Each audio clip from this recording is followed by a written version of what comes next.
నిన్న మొన్నటి వరకు నవీన్ యాదవ్ అంటే జూబ్లీహిల్స్ అసెంబ్లీ సెగ్మెంట్లో చాలా మందికి తెలుసు. అయితే ఉప ఎన్నికల్లో ఈ పేరు 2 తెలుగు రాష్ట్రాల్లో పాపులర్ అయింది. ఏ స్థాయిలో అంటే ఈ పేరు చాలా రోజులు యాదికుంటది అనేంత ప్రచారమైంది. ఇక బీఆర్ఎస్ కాంగ్రెస్ మధ్య హోరాహోరీగా జరిగిన జూబ్లీహిల్స్ ఉప ఎన్నికల్లో కాంగ్రెస్ పార్టీ అభ్యర్థిగా బరిలోకి దిగిన నవీన్ యాదవ్ సమీప బీఆర్ఎస్ అభ్యర్థి మాగంటి సునీతపై 24,729 ఓట్ల మెజార్టీతో గెలిచారు. ఈ ఉప ఎన్నిక అటు బీఆర్ఎస్ కు ఇటు కాంగ్రెస్ కు కీలకం కావడంతో రెండు పార్టీలు ప్రతిష్టాత్మకంగా తీసుకున్నాయి. అదే స్థాయిలో ప్రచారం కూడా చేశాయి. బీఆర్ఎస్ తరపున కేటీఆర్, కాంగ్రెస్ తరపున సీఎం రేవంత్ రెడ్డి స్వయంగా తామే సారథులై వ్యవహరించారు.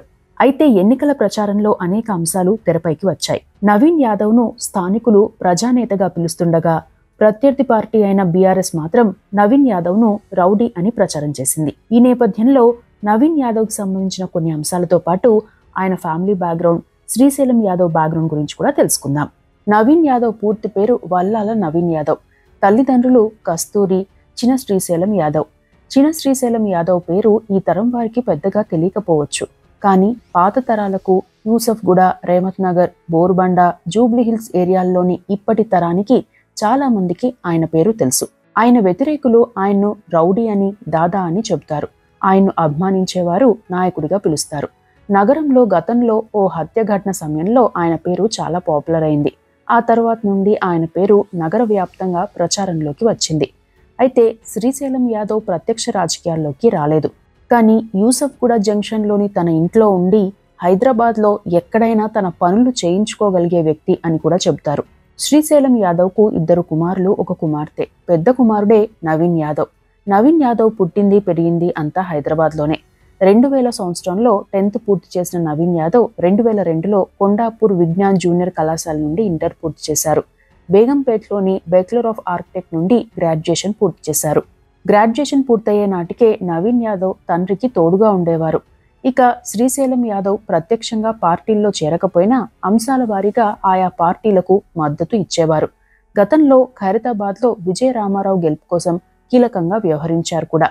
2001 తర్వాత కేసీఆర్ టీఆర్ఎస్ పార్టీని పెట్టడంతో శ్రీశైలం యాదవ్ ఆ పార్టీలో చేరతారని ప్రచారం జరిగింది. కానీ అన్ని పార్టీలకు సమదూరం పాటించేవారు. అదే సమయంలో జూబ్లీహిల్స్ నియోజకవర్గమే కాకుండా ఖైరతాబాద్, కూకట్పల్లి నియోజకవర్గాల్లోనూ శ్రీశైలం యాదవ్ ప్రభావాన్ని చూపేవారు.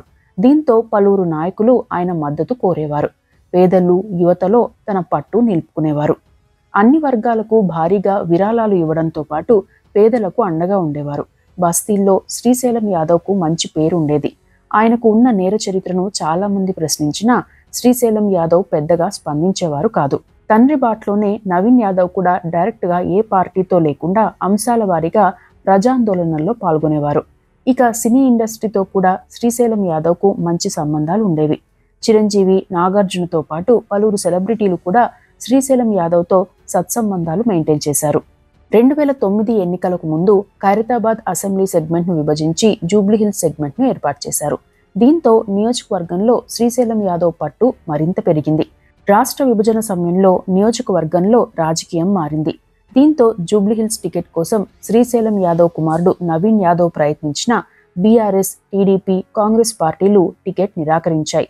సిట్టింగ్ ఎమ్మెల్యేలు ఉండడం, సీనియర్ నాయకులు నియోజకవర్గాల్లో ఉండడం ఒక కారణం కాగా శ్రీశైలం యాదవ్ హిస్టరీ కూడా ఒక కారణంగా చెబుతారు. అయితే ఆ ఎన్నికల్లో తన ప్రభావం ఏంటో చూపించారు నవీన్ యాదవ్. ఆ ఎన్నికల్లో టీడీపీ నుండి మాగంటి గోపీనాథ్ పోటీ చేయగా కాంగ్రెస్ నుండి పీజేఆర్ కుమారుడు విష్ణువర్ధన్ రెడ్డి, అప్పటి టీఆర్ఎస్ ఇప్పటి బీఆర్ఎస్ నుండి బోలాశంకరి రాములు ముదిరాజ్ పోటీ చేశారు. దీంతో నామినేషన్ల గడువు ముగిసే కొన్ని రోజుల ముందే ఎంఐఎం పార్టీలో చేరిన నవీన్ యాదవ్ ఆ పార్టీ నుండి పోటీ చేశారు. ఆ ఎన్నికలు ప్రధాన పార్టీలను షాక్కి గురిచేశాయి. ఆ ఎన్నికల్లో మాగంటి గోపీనాథ్ దాదాపు 9,000 ఓట్ల మెజార్టీతో గెలిచారు. అయితే 41,656 ఓట్లు సాధించి 2వ స్థానంలో నిలిచారు నవీన్ యాదవ్. కాంగ్రెస్ అభ్యర్థి విష్ణువర్ధన్ రెడ్డి 3వ స్థానంలో నిలవగా 4వ స్థానంలో బీఆర్ఎస్ అభ్యర్థి రాములు ముదిరాజ్ నిలిచారు. తనకు వచ్చిన ఓట్లతో బీఆర్ఎస్, కాంగ్రెస్లకు నవీన్ యాదవ్ గట్టి షాక్ ఇచ్చారు. అయితే 2018లోనూ ఇదే పరిస్థితి వచ్చింది. బీఆర్ఎస్ తరపున మాగంటి గోపీనాథ్ పోటీ చేయగా కాంగ్రెస్ నుండి విష్ణువర్ధన్ రెడ్డి పోటీ చేశారు. కాంగ్రెస్ కూటమితో పొత్తులో భాగంగా ఇక్కడ టీడీపీ పోటీ చేయలేదు. ఎంఐఎం కూడా టికెట్ ఇవ్వలేదు. దీంతో ఇండిపెండెంట్ అభ్యర్థిగా బరిలోకి దిగారు నవీన్ యాదవ్. ఆ ఎన్నికల్లో బీఆర్ఎస్ అభ్యర్థి మాగంటి గోపీనాథ్కి దాదాపు 68,000 ఓట్లు రాగా, కాంగ్రెస్ అభ్యర్థి విష్ణువర్ధన్ రెడ్డికి 52,000 పైచిలుకు ఓట్లు వచ్చాయి. ఇండిపెండెంట్గా పోటీ చేసిన నవీన్ యాదవ్కి 18,000 పైచిలుకు ఓట్లు వచ్చాయి. ఇది కూడా రికార్డే అని చెప్పవచ్చు. ఏ పార్టీ టికెట్ ఇవ్వకపోయినా గెలుపోటములను శాసించే వ్యక్తిగా నిలిచారు నవీన్ యాదవ్. ఇక 2023 ఎన్నికల్లో మరోసారి పార్టీలు టికెట్ ఇచ్చేందుకు నిరాకరించాయి.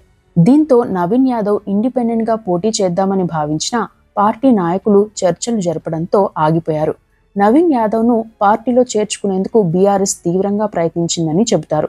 అయితే పాత కేసుల్లో శ్రీశైలం యాదవ్ను బీఆర్ఎస్ ప్రభుత్వం వేధించిందన్న ఉద్దేశంతో ఆ పార్టీలో చేరేందుకు నిరాకరించారు. 2023 ఎన్నికల్లో పోటీకి దూరంగా ఉన్నారు. ఆ ఎన్నికల్లో బీఆర్ఎస్ పార్టీ అభ్యర్థి మాగంటి గోపీనాథ్ 80,000 పైచిలుకు ఓట్లు సాధించి 16,000 ఓట్ల మెజార్టీతో గెలిచారు.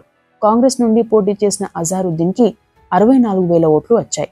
బీజేపీ అభ్యర్థి లంకాల దీపక్ రెడ్డికి 25,000 ఓట్లు వచ్చాయి. ఈ సెగ్మెంట్లో బీజేపీకి అన్ని ఓట్లు రావడం ఇదే మొదటిసారి. కొన్నాళ్ల క్రితం నవీన్ యాదవ్ బీజేపీలో చేరతారనే ప్రచారం జరిగింది. బీజేపీ రాష్ట్ర అధ్యక్షుడిగా ఉన్న కిషన్ రెడ్డితో శ్రీశైలం యాదవ్ దాదాపు 40 నిమిషాల పాటు భేటీ కావడంతో ఈ ప్రచారం జరిగింది. అయితే బీజేపీలో చేరలేదు శ్రీశైలం యాదవ్.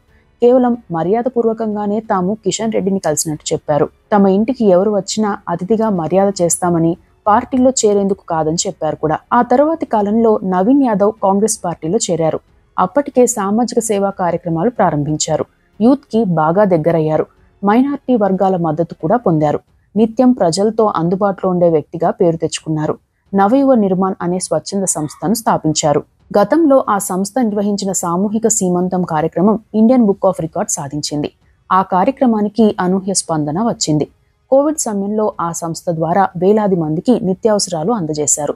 ఈ సంస్థ ద్వారా నిర్వహించే కార్యక్రమాలు పార్టీలకు అతీతంగా నిర్వహించడంతో ప్రజలకు మరింత దగ్గరయ్యారు నవీన్ యాదవ్. ఓవైపు పార్టీ కార్యక్రమాలకు హాజరవుతూనే తన స్వచ్ఛంద సంస్థ ద్వారా సేవా కార్యక్రమాలు నిర్వహించేవారు. వివాదాలకు దూరంగా ఉండేవారు. దీంతో 2028 ఎన్నికల్లో జూబ్లీహిల్స్లో కాంగ్రెస్ టికెట్ నవీన్ యాదవ్కే ఇస్తారని ప్రచారం జరిగింది.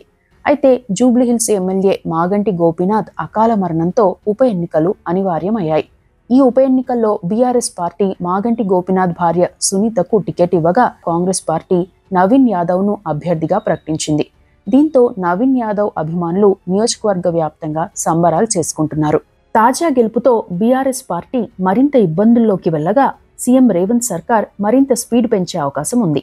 అదే సమయంలో నవీన్ యాదవ్ రానున్న కాలంలో మరింత కీలకంగా వ్యవహరించనున్నారు.